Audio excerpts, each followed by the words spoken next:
લક્ષ્ય ન્યૂઝ, એક નજર, એક લક્ષ્ય. નમસ્કાર દર્શક મિત્રો, લક્ષ્ય ન્યૂઝ ચેનલમાં હું મેઘા અગ્રવાલ આપનું હાર્દિક સ્વાગત કરું છું. આપ જોઈ રહ્યા છો લક્ષ્ય ન્યૂઝ.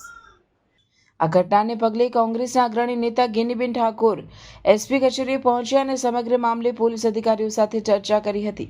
તેમણે પંથકમાં વધુ માહોલ ન બગડે તેમજ લોકોમાં સુલેહ અને શાંતિ જળવાઈ રહે તે માટે પ્રયત્નો કર્યા હોવાનું જાણવા મળ્યું છે. સૂત્રોના જણાવ્યા અનુસાર એસપી કચેરી તરફથી પણ હકારાત્મક પ્રતિસાદ આપવામાં આવ્યો હતો, જેથી બંને પક્ષ વચ્ચે વાતચીતથી મામલો શાંત થાય તેવી આશા વ્યક્ત કરવામાં આવી રહી છે. રિપોર્ટર રાજપૂત ભલાભાઈ, વાવથરાદ. વાવથરાદ જિલ્લાનું કાયદો અને વ્યવસ્થા જળવાઈ રહે, પદાધિકારીઓ અને વિવિધ પાર્ટીઓના આગેવાનો અને પોલીસ તંત્રનું સંકલન રહે નાના મોટા કાયમી કામો માટે, એ બાબતની વાત પણ કરી છે અને એમણે ખાતરી પણ આપી છે. આવનાર સમયની અંદર કોઈ પણ નાના મોટા જે કાંઈ ઇસ્યુ બન્યા હોય એ વહીવટી રીતે કઈ રીતે સોલ્વ થાય એ સોલ્વ કરવા માટેની પણ એમણે ખાતરી આપી છે.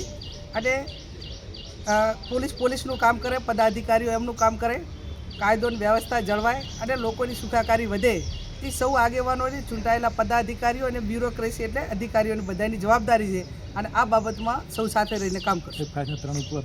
એના વિશે શું કીધું? ત્રણેય આગેવાનો ઉપર જે એફઆઈઆર કરી છે એના માટેની તપાસ પણ એમને સોંપી છે.